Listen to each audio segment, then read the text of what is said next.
and welcome everybody to a jam-packed, fun-filled kickoff to all of our summer activities, 12 o'clock show with Mayor Joe.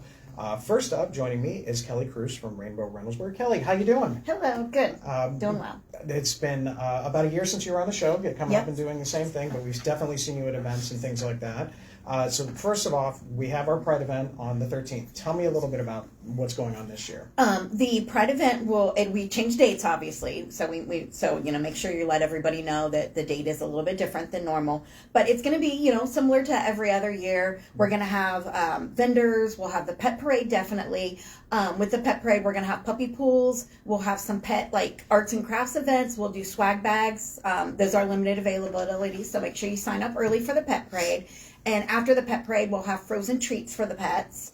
It is sponsored this year by the Board of Commissioners, Reynoldsburg Visitors Bureau, and A+ Children's Academy. They're going to be our main sponsors, and we have tons of LGBTQ-friendly businesses. Mm-hmm. So make sure you're coming out, and you'll get to know those LGBTQ-friendly businesses so that, you can, shop with them throughout the year as well. Yeah, there's always a lot going on. The big thing, you talk about the county commissioner's office supporting it and other ones. I also know that there was no way you were going to lead off with anything other than the pet parade first. Doesn't matter what else is going on about it, but we know that one's going to be there. So we do have a big musical act coming. You want to let everybody know? Yes. Our entertainment for this year is going to be, we're going to start off with a dance party and a DJ, and then Mojo Flow is going to actually be our main act.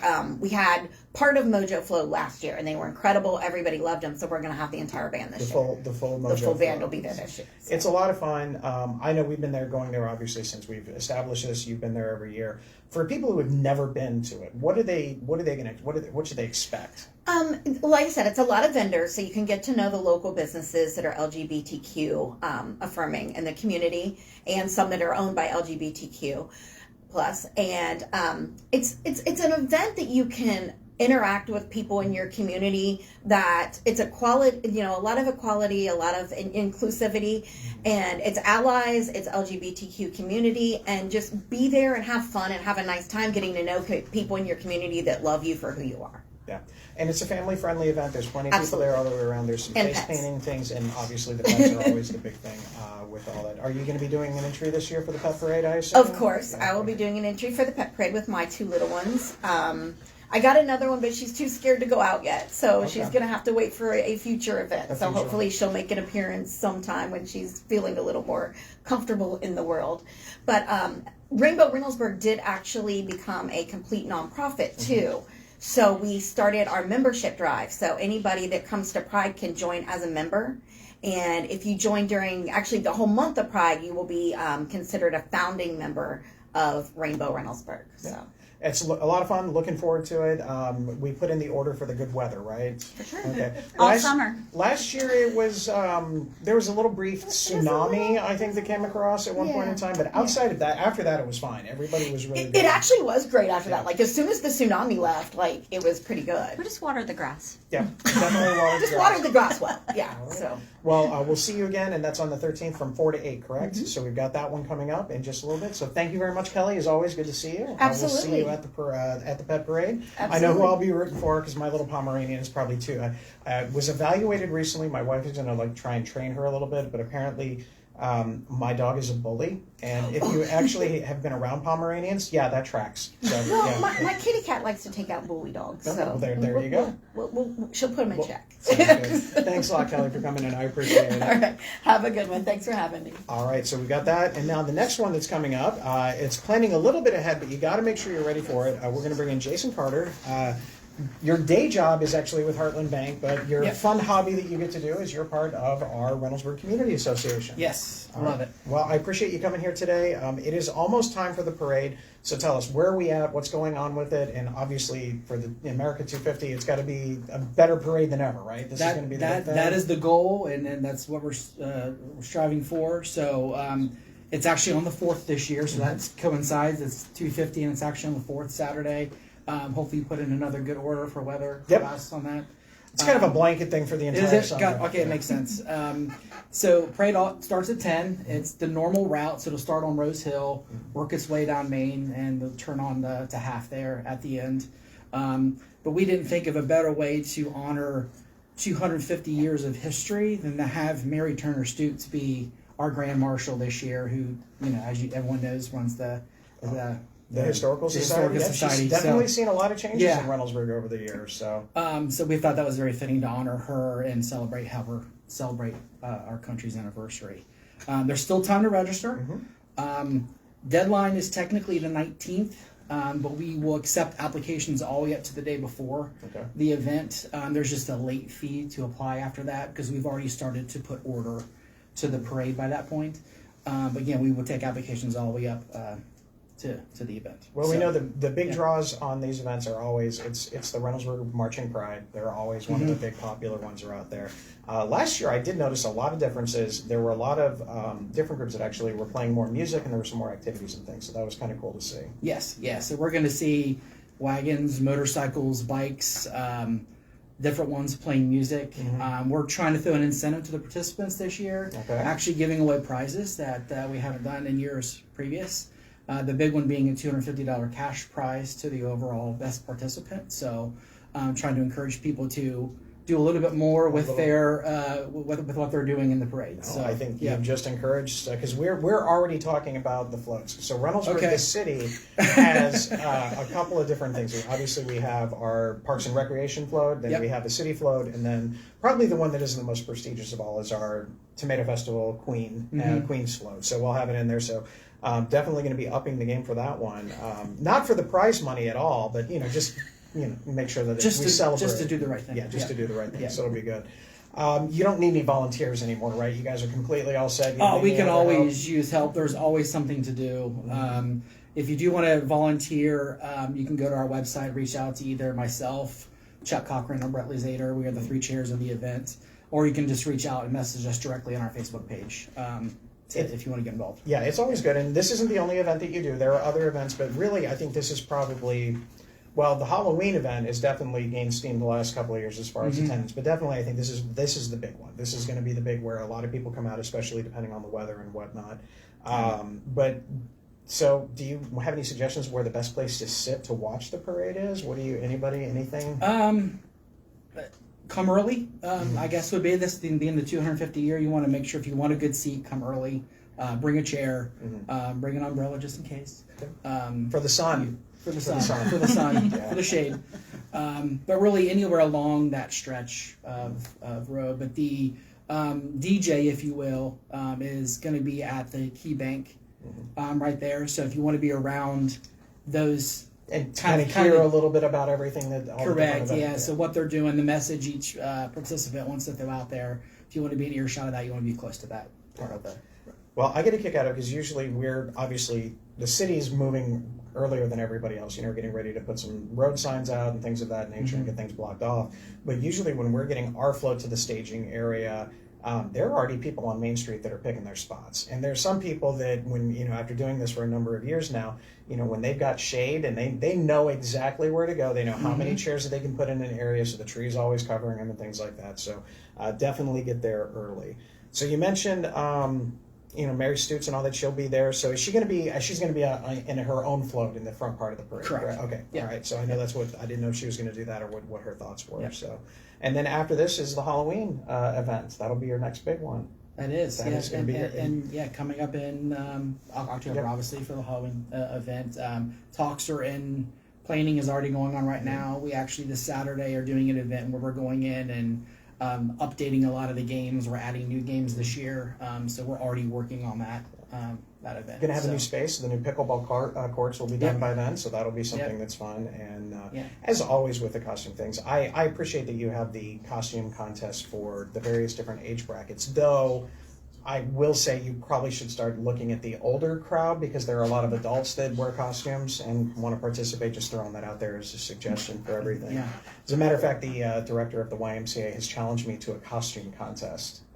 So what he's done is he has challenged me to wear my best costume. He will wear his best costume, and then we're going to let the community vote on who they think is the best by donating non-perishable canned goods to us for Helping Hands and Hard Food Pantry. That's great. That's is there a dance-off at all? No, there's not. No, okay. No, that is probably. I don't want to offend people who enjoy dance. I could call it abstract, but no, it would not be a Okay. good thing.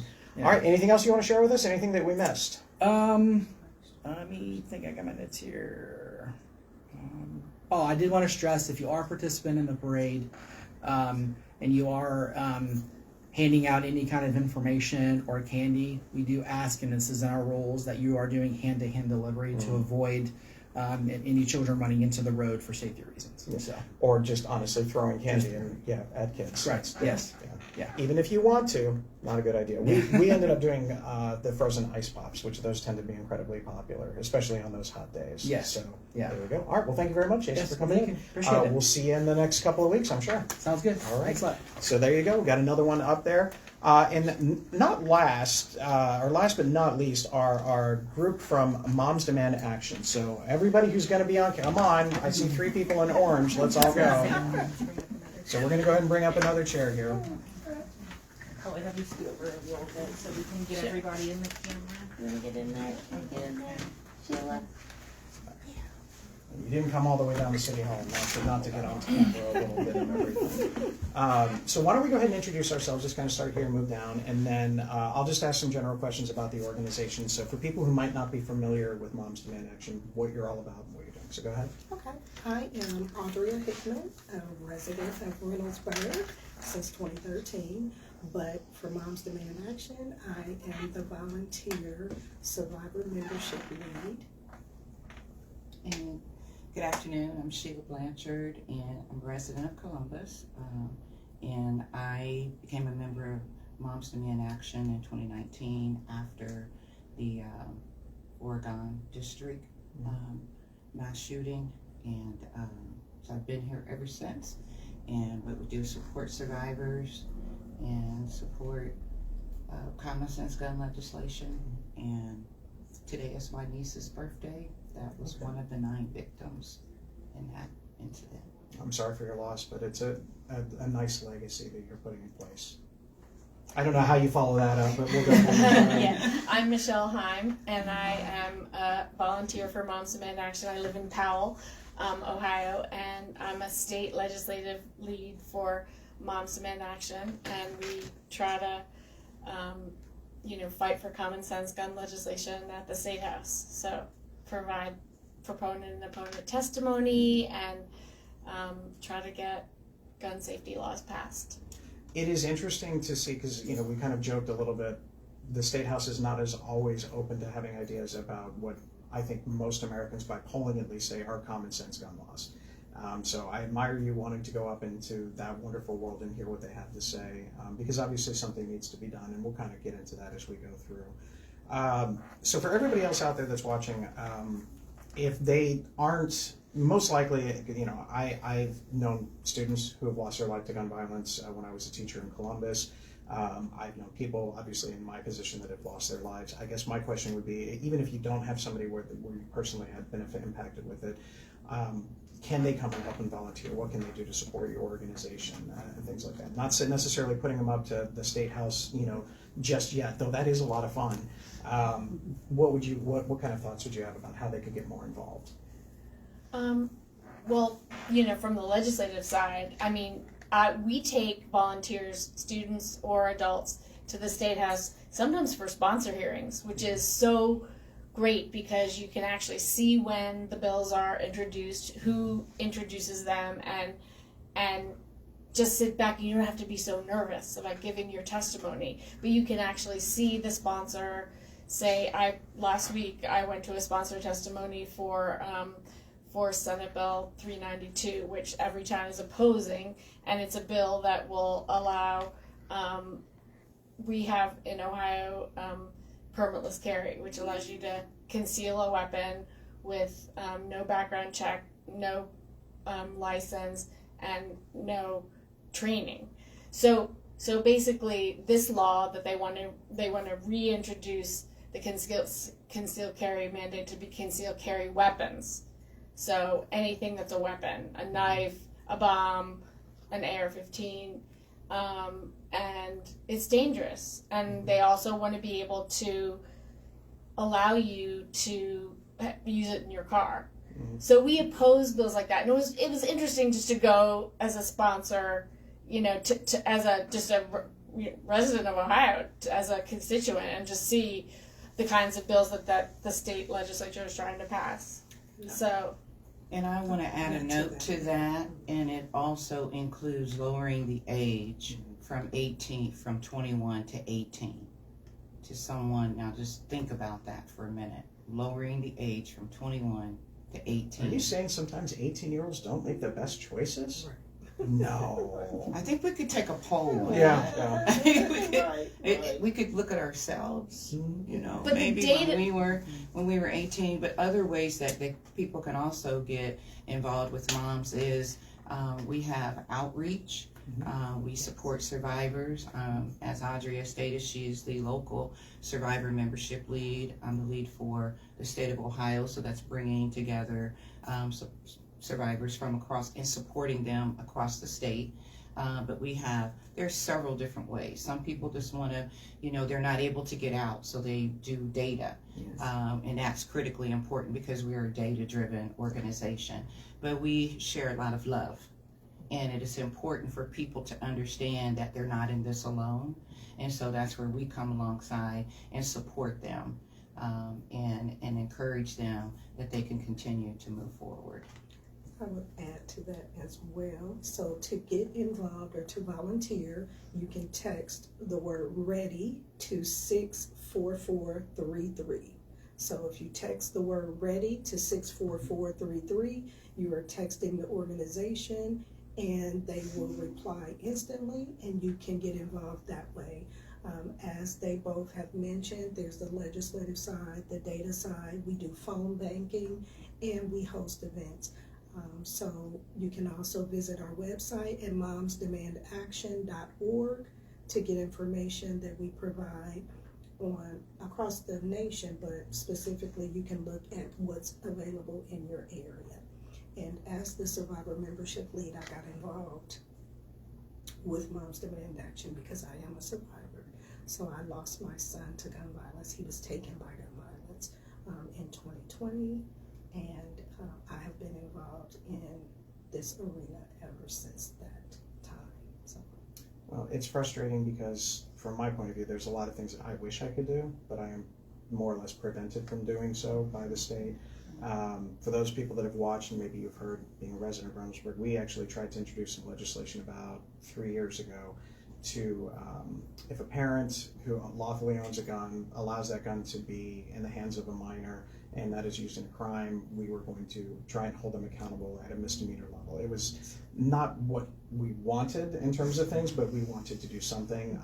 I've not met anybody who thinks that that's a bad idea, but because of the way that the state does their laws, that was going to get challenged, it was going to get thrown out. I know it's working its way through the court system right now between a larger bill, which was from the city of Columbus, to do that particular thing. So one thing that the trends that I've noticed just in Reynoldsburg when it comes to guns, and you mentioned it, is the number of guns that are stolen from cars. It is frustrating because one of the big complaints that we get in Reynoldsburg, and if you're on the social media in Reynoldsburg, you've probably seen it, people will randomly, and they'll start going through different areas and going through cars. For the most part, with a few exceptions, people are just opening the door. The first place they go is underneath the driver's seat and between the driver's seat and the center console, and that's what they're looking for. They're looking for guns. As a matter of fact, there was an incident a few weeks ago off of Bryce Road where there was one of those quote-unquote teen takeover events. And the individual that was at the teen takeover event was not a resident of Reynoldsburg. It wasn't even a Reynoldsburg crew that was there. Had a gun, ended up using it, shooting somebody else in the arm. That person was fine. Obviously the 14-year-old kid that had the gun was caught, and that gun was stolen from a car in Reynoldsburg 2 weeks ago, 2 weeks before that. And it's ridiculous that this is where we're at. So one of the organizations that's has very similar goals to what you do is an organization called Store It Safe. I don't know if you're familiar with that at all. It's a relatively new organization. The city of Reynoldsburg was recently, certified as a Store It Safe community because we're going to be advocating for, if you do have firearms, that, hey, you store it safe. I know it's kind of redundant. But we have purchased, and they're not in yet, they're actually supposed to be delivered today. We've actually purchased 25, if you want to go ahead and put that up, 25 gun safes And we've always had with our police officers when we're at events, we've had gun, like the trigger locks, but these are actually gun safes. So we purchased 25 of these, based kind of looking at a lot of different things, and then they're going to be at our community events. We're not going to give all of them away. Sometimes they'll do some raffles, they'll do some other things to get interest in it. But the number one thing is, because I can't do anything else, at least if I can take and make sure that those that are responsible gun owners take care of their possessions and put something like this, it's the minimalist thing that I can do right now. So it's not just for guns. You can also in medicine and other things as well. But for me, it's if we can't go this way, I've got to go that way, and this is going to be the next step with it. So you have a friend here in Reynoldsburg. You have a lot of community members that obviously agree with this and would like more to happen. And having there, I do have an incredibly long proclamation that I'm not necessarily going to read because honestly, we had to kind of adapt this. This is a two-sided version of everything. And it's on one hand, it's like it's good because obviously it's quite striking, but the reality is because of the amount of gun violence in the United States, it's got to be this, and it probably could be a lot longer than this. But from the city of Reynoldsburg's point of view, I do just want to kind of go through a couple of the things. Whereas by wearing orange on June 5th, people across the United States will raise awareness about gun violence to honor the lives of gun violence victims and their survivors. And whereas as we renew our commitment to reduce gun violence and pledge to do all we can to keep firearms out of the hands of people who should not have access to them, and encourage responsible gun ownership to help keep our families and communities safe, I, Joe Begany, Mayor of the City of Reynoldsburg, proclaim Friday, June 5th, 2026 as National Gun Violence Awareness Day. And so I want to present this proclamation to all of you. Thank you so much. And hang on, Awesome. hold for a picture. Yep, picture. Perfect. Thank you. so much. Oh, thank I want to you. add, I know that we're closing out, that Moms Demand Action does have a Be Smart program that is right in line with that storage. So We'll get if in you all contact and ever get it all want, spread out. we would love to Absolutely. come out to one of the schools and set up and make the kids aware. Absolutely, because they need to. Thank you so much for And coming. join in. us Thank at- you for so sharing your much. stories Join with us at all the activities, Wear Orange activities that we have going You on have in a the 5K coming community. up, don't you? Is that? So we have a walk. So we have on Saturday at 10 o'clock, Survivor and Supporters Walk at 10 a.m. We'll be starting at Livingston and Barnett in Columbus, Ohio. That's the walk, and that is for everyone. All of these events are for everyone. Right. And then Friday night is the lighting illumination at City Hall from the Office of Violence Prevention. And then there's a couple other events later in the day. Which can all be found on our website Yes. or by visiting the app. So make sure you check it out. That was a perfect segue. Thank you very much for coming in. I Thank appreciate you. it. Thank you. Thank you so much for having us. Thank you. Thank you Again, so much. Please So let nice us know to what we meet can you. do at the State House as best we Absolutely. can. Yeah. Thank you. I think you know. Oh, House. yes, I do. All right, ladies and gentlemen, so a huge lineup of guests. We were joking earlier that we're going to do the SpongeBob thing and just have somebody kind of walk across with a big cardboard something or another to kind of split between our guests. But all three of these groups and individuals needed to be here just because they have a story to tell. We've got a lot going on, and there's tons more on their way. Any questions so far from anything? We do have some. If you want to get to those before you get into, sorry, let me get back up. Yep. Question about flock cameras Yep, and drag I've racing. got a couple questions on flock and answers to that. Question about with the flock, but how can you speak at council? So that'd be a great time to talk about how you can go and speak, registration forms, and then Wagner Road updates, which I think is probably all on your. What's Wagner Road? I Okay. All right, so we'll go through it. I am going to get to the flock section. I just want to go through a couple of things. Obviously, June is, we had a post out on Monday. June kicked off a number of different events for the city of Reynoldsburg and for the state of Ohio and country in general. One of those is Pride. And one of our posts on social media did gather a lot of information and a lot of commentary of it. This is not the first time we've had a Pride post. We've had Pride posts before. Probably going to have Pride posts continuing on, and people are free to share their thoughts and opinions on all things. Some of the comments were in support, and some of the comments were not. What I found kind of interesting is some of the comments that were opposed to the idea of the city recognizing Pride were people who don't live in the community. They actually were people that live according to their Facebooks, they live outside of the state or in other areas. And so I kind of checked at some other neighboring communities. We looked at Hilliard, we looked at a few other ones, Westerville and whatnot, and a lot of the same kind of conversations are in there. And it's one of those things where it's kind of a little bit of a frustration, because I know that when there are other holidays that are established or other ceremonial or recognition things, whether it be for Lent or St. Patrick's Day or who knows what else out there, typically there's not a lot of commentary on that one other than a couple of likes. But for some reason, Pride brings out a lot of strong feelings of things of that nature. And I get it. You want to express your feelings. It's on there. I'd like to ask you to be slightly more respectful when some of the terminology is used, but obviously I can't force that. But needless to say, as long as I am here, we're going to continue to embrace everything in our community all the way throughout. So just wanted to share that with everybody. As far as the police department, we'll go ahead and start with a couple of things first. Tomorrow at the Starbucks at Target on 256, there's Coffee with the Cops. So we're going to have a lot of officers kind of in and out of that area, and just to have a conversation with people over a cup of coffee at Starbucks. That'll be from 9 to 11. I'll probably pop in relatively early to that, but it's a good chance to meet some of the officers that are out there. Also wanted to give you a heads up, June kicks off Women's Self-Defense Program. Again, if you've not had the opportunity and you would like to participate and you're 12 years or up, you can join in the Women's Self-Defense Group. The classes are June 22nd and 24th, 29 and July 1st.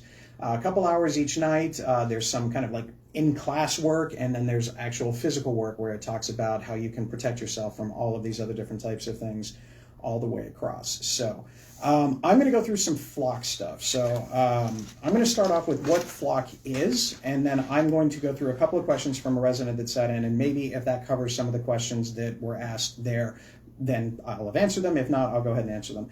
So what flock is it is in essence an overpowered iPhone that it monitors in various areas to wherever they're placed, to quickly scan the license plates of cars going in and out of a particular area. And if a car is registered and that registered person has an arrest warrant out, or the car has been reported as stolen, it sends a signal to the Reynoldsburg Police Department or other agencies throughout the area wherever the flock is located. And then in theory, the police officers will then go to that particular area to try and quote unquote catch the bad guy. That is a very gross oversimplification of things, but that is in general what the process does.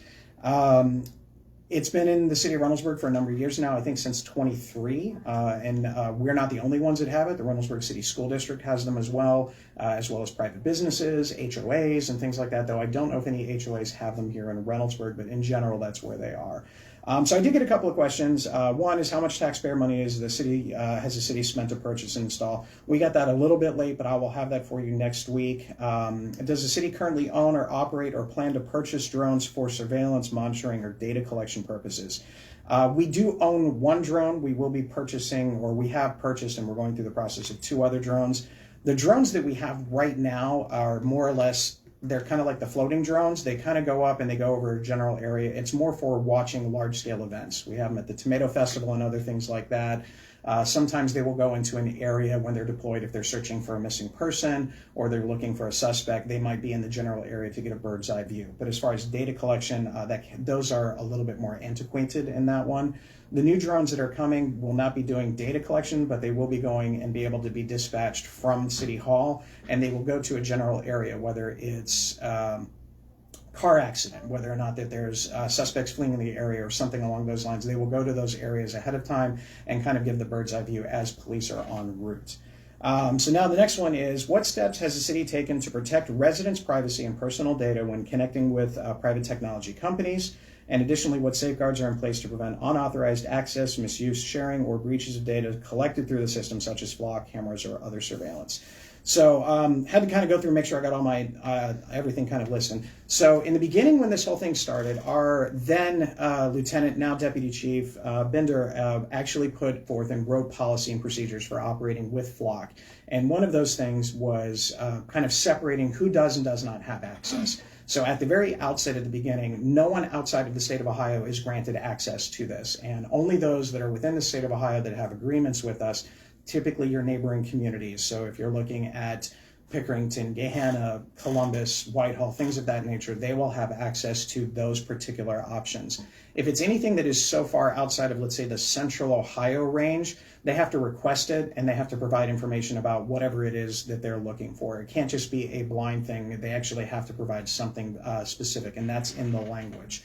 As far as any like federal level agencies or something along those lines, we do not grant access to those unless there is something very specific. If there is a warrant that is signed by a judge or something along those lines, it's requesting that access. If there's an active investigation, something along those lines has to be present in there. Otherwise, it's not there.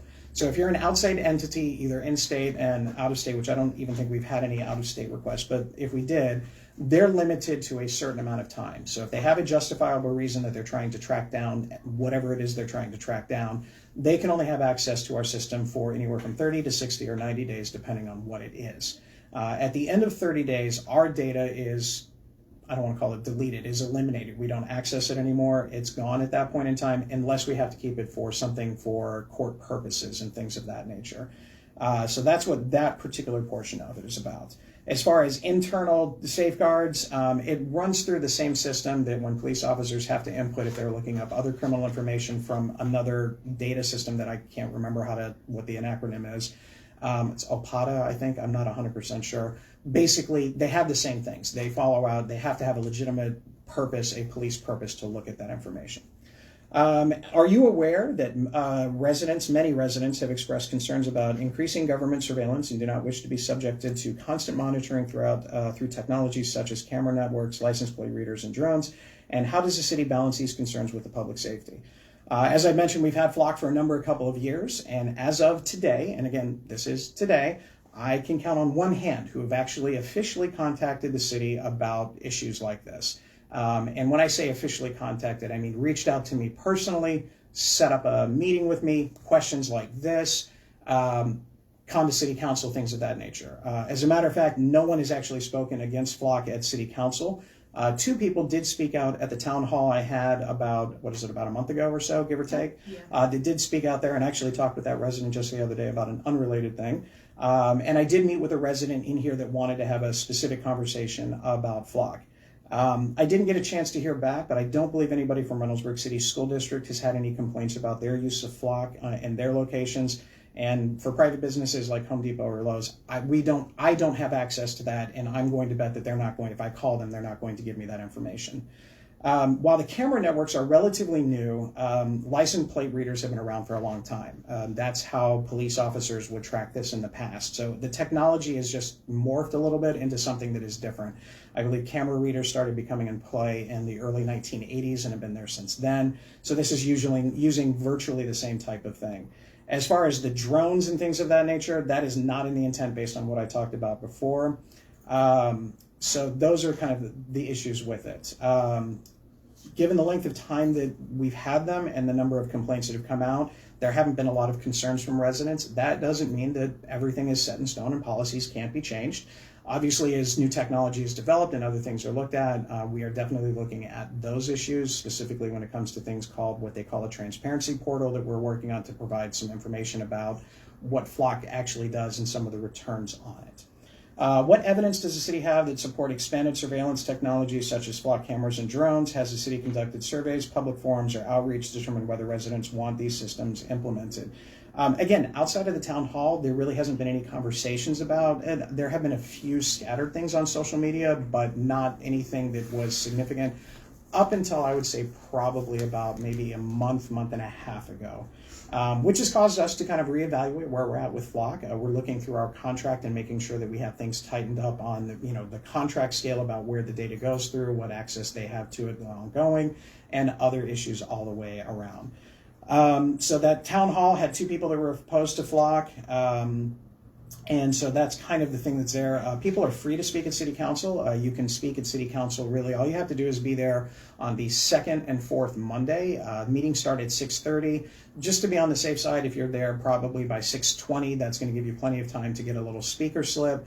You write your name, address, and then what your topic of conversation is, and then there's a little box there after that says if you would like somebody to follow up with you.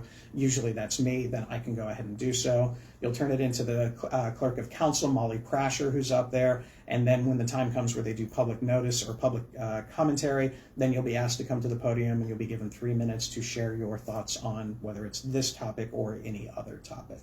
But I will get the information from the other couple of questions. That first question, as far as the dollar amounts, I know that the flock cameras are approximately $2,500 a piece, but beyond that, I can't speak with any authority about the length of contracts and all kind of the more details with it, but I will get that information out for you. Did I answer the other question that was out there from flock camera? Yeah, you did. There was a couple questions, but I think you get last one was when does the contract end? But you just noted that. Yeah. And I think we've addressed everything else. Okay. Yep. So my concerns with flock camera when we initially started this were very similar to everybody else's. It was definitely a big brother is watching you type of mentality. But what I can say is we started with as bad as it sounds, a 30-day trial. And within the 30 days, 27 stolen cars were recovered and a number of other incidents. All the way throughout the process over the number of years, Flock has been able to find people who have basically participated in the hit skips that's taken the life of a couple of our residents. Just as a matter of fact, the other week, a flock camera hit was made in the Walmart parking lot. Police were en route. They got there. The person was getting into their car. He actually rammed a couple of police cars and a resident's car and sped off. Policy for Reynoldsburg Police Department is we don't chase people when they go to those kind of excessive speeds just because there's more danger in that. However, flock camera did pick him up going to the Lowe's parking lot on Broad Street and then ultimately went across the street to the Meijer. And so we were able to kind of find them at that location, went to Meijer. Police were in the area. The suspect went into Meijer and then came out where we caught him. He had 5 different IDs and a number of credit cards, and he was purchasing gift cards, and he was also in a stolen car. So in multiple cases, just in that instance, we were able to, quote unquote, catch the criminal and do that thing. Now, I realize I used to teach history, so I know the Benjamin Franklin quote, and I'm paraphrasing, those who, give up safety for, safety or freedom for safety deserve neither. And we get that. And that is something that is there that we are monitoring. However, that being said, the pros do outweigh the cons at this moment in time. That's today. Depending on what happens, what changes maybe are at the state level, at the federal level, with the company organization itself, there may be changes moving forward with all of that. But that's where we're at. I can share other stories about it that have come across the desk that are not related specifically to stolen vehicles or credit card theft and things like that. There was a woman who had an estranged significant other at one point in time, had gotten specific threats against her through text message. She notified the police department, gave the police department the license plate. They were monitoring for when this individual was coming into town because the threats were very explicit. They pulled the person over, and sitting in the passenger seat of that particular car was a loaded handgun, and he was going in the general direction of where this particular woman was living. Obviously, we don't know what was going to happen, and we can't necessarily assume what was going to happen. That being said, I felt a lot better about life when this person was not allowed to go there in the heat of a moment with a loaded firearm in their car in the passenger seat. So those are some of the things that are out there with that. But we'll go ahead and go with questions. I have one.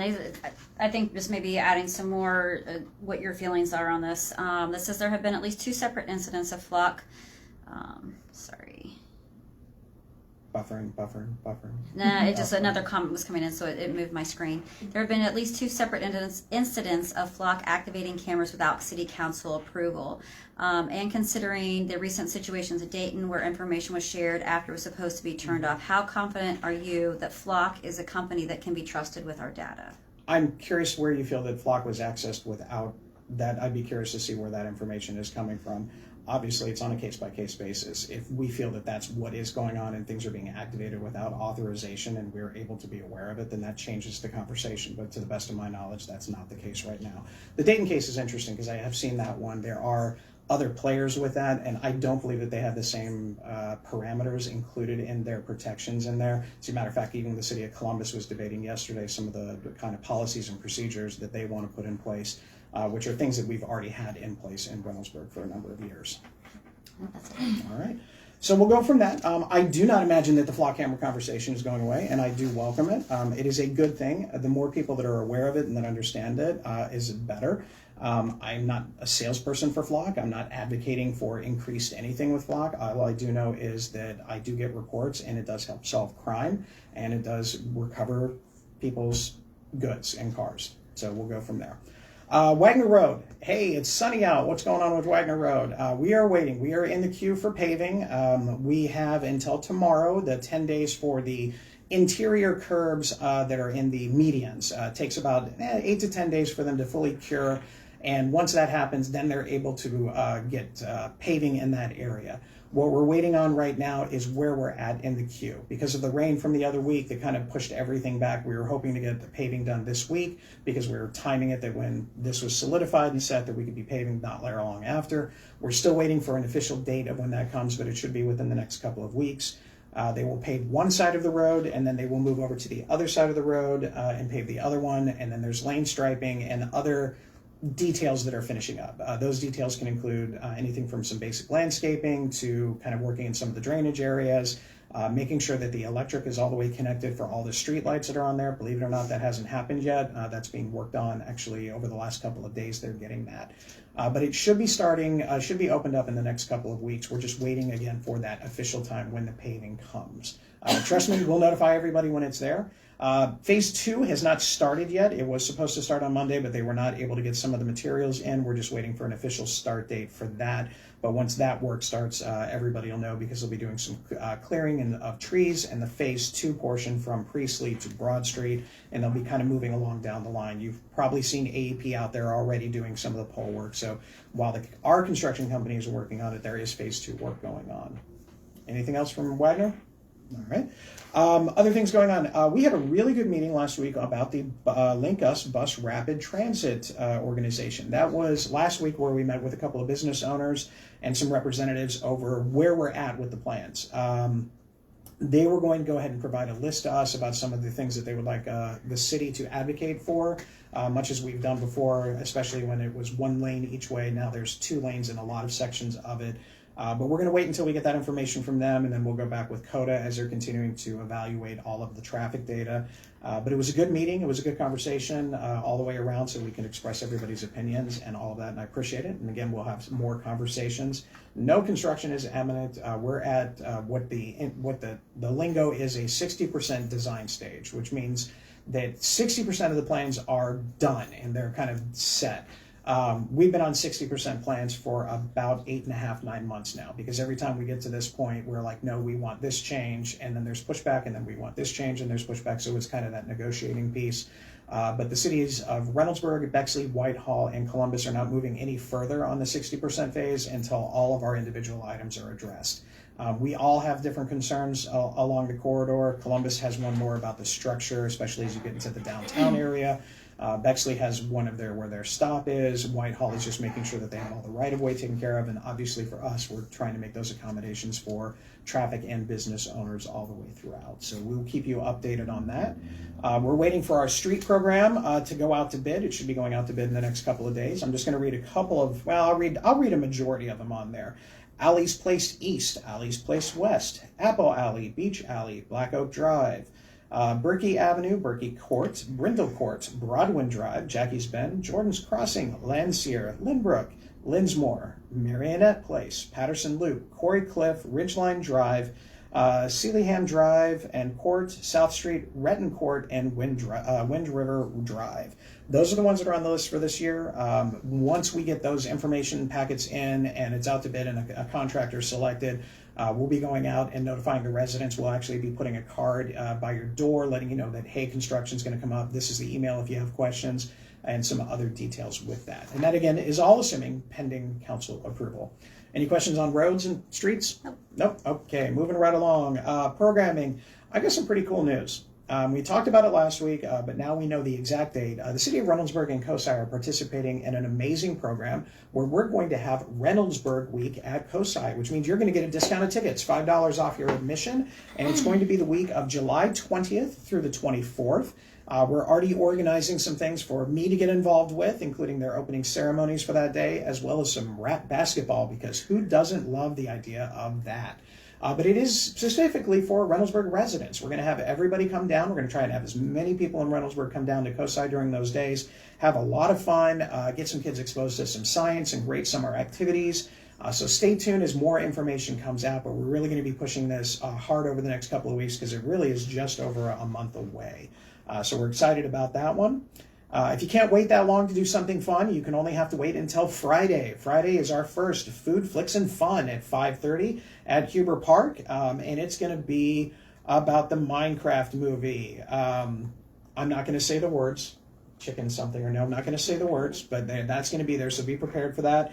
There's going to be music before with the G-Gap band as well as food trucks, so that's going to be a lot of fun there.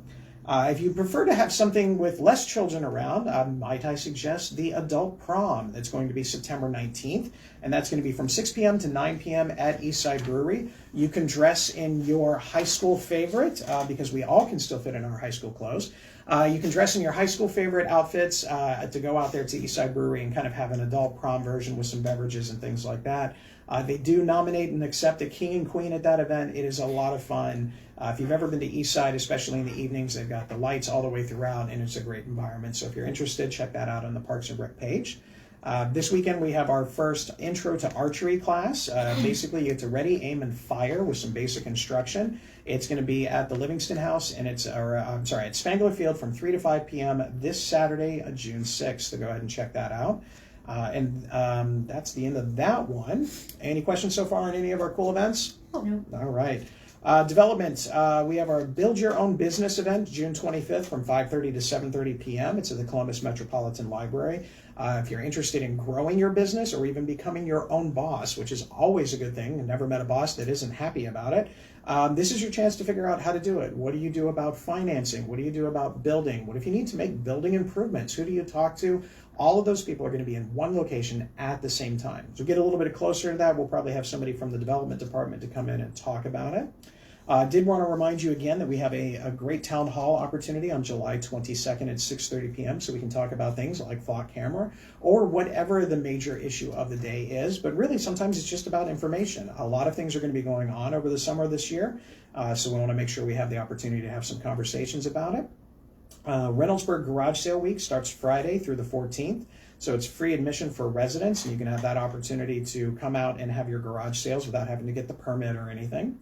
The first Mayor Walk and Talk is going to be the same night as the BYOB. So I'll probably start off with the Walk and Talk and catch up at the BYOB at the end. But we're going to meet at the corner of Matterhorn and Tanya Terrace. Basically, I'll have a trash bag and a trash picker, and I'll kind of go in a loop around the area and talk about all sorts of different things. Usually the comments that come up in there are, what's going on with my street? What about development? Why is this building being used this way and not that way? All those different kind of questions. And depending on the time of the year, maybe we'll talk a little bit of Reynoldsburg City School football, or we'll talk about Ohio State or some of those things. It's a lot of fun, and it tends to be kind of a feast or famine. Either it's just me and a trash picker and maybe a councilman, or sometimes there's as many as 20 some odd people there, and we're all en masse walking around an area. So it's a lot of fun. It's a good way to get information from the community member in case you decide that you don't really want to go to City Hall and whatnot. Other previews that we've got this Saturday or Sunday night at Concert on the Lawn at the Livingston House is the Dead Revival Band. So if you are all set for that, come on out. And no, the dispensary isn't open yet to prepare for that an event, but you'll have to go somewhere else for that one. We did talk about Pride and Mojo Flow, but we also have Juneteenth coming up, which we'll spend more time next week talking about, but Sensation will be there for that one. And if you're interested in getting involved, whether it's with the community association or if you want to get involved with the city, there are a couple of opportunities to volunteer. We're always looking for volunteers to help out with Juneteenth and Pride. That doesn't just mean coming in and picking up trash. That does actually mean making contributions, being on site and working with our staff here. And I'm sure that there's a t-shirt involved in some way, shape, or form that you can go ahead and get taken care of with that one. But if you're interested, let us know. We also have blood drives going on. We've got a blood drive on June 18th at St. Pius, and then Reynoldsburg Library is June 26th. The next one for the police department, I think, is sometime in August. That's when I'm scheduled because that's where I go, but that's there. Pageant information. The deadline for pageant registration is coming up, so I'm going to kind of give a run of events so everybody knows what kind of commitment this is. On Saturday, August 1st, this is where you're going to have the high school candidate private interviews. This is where they put the candidates in the chair, and then there's a complete blackness everywhere else, and there's a spotlight right on that person. It's a really intense thing. I'm kidding. It's not, maybe. But there's also some team building activities after that include lunch, and everybody's kind of doing some cool things with the high school candidates as long as what they call the littles, everybody who isn't in high school. The pageant competition is going to be from 5 to 7:30 p.m. The little and junior pageants will be crowned at the end of their specific areas. High school candidates will compete in their stage portion at the pageant. However, the winners will not be announced until the opening ceremonies of the Tomato Festival. And that's going to be on Thursday the 13th at 6 o'clock. We're going to be up at the main stage area, and we'll go through all of the winners there. It's still time to do it. Please, it's a lot of fun. It's not just a scholarship opportunity. It's an empowerment thing. It's a lot of fun, and it builds a lot of great teamwork all the way throughout. Any questions pop up? Nope. Okay. Don't think anybody wants to know about this musical. Do you think anybody wants to know about the music at the Tomato Festival? All right. Maybe. So, yeah, we've got the Seven Bridges Eagles Tribute Band on Thursday. That will be after we have our new and improved Tomato Wars, sponsored by the Ohio National Guard. And if you're interested in this, I'll tell you why. Apparently, they're going to be putting up $500 for the first place prize for who wins that the Tomato Wars. So that's going to be pretty impressive. So come on out and register for that one. We also have Friday, we've got Drew Hill, and Saturday, we're getting Everclear. So we got a huge lineup. It's going to be great. I'm going to bet Huber Park is going to be packed, probably overpacked, but it's going to be a lot of fun. But don't worry, we've got plenty of great weather in store for us, as Jennifer and her staff are now actually crying a little because it's going to be too much fun. Right, Jennifer? It's going to be so much fun. There you go.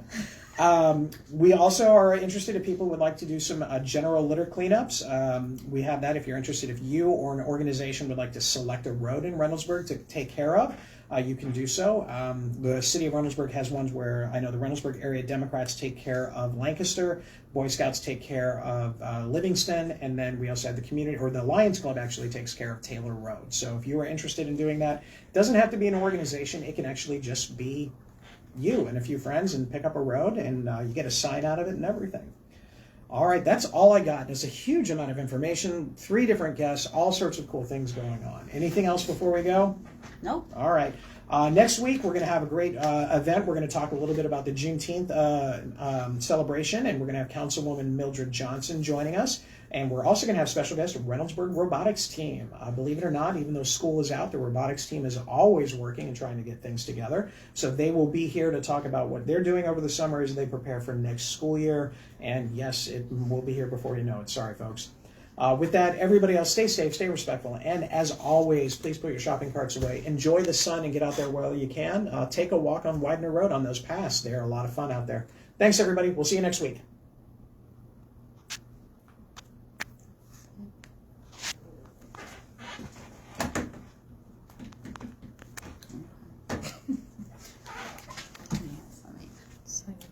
Pretty sure it's just the off button, but we can go with it.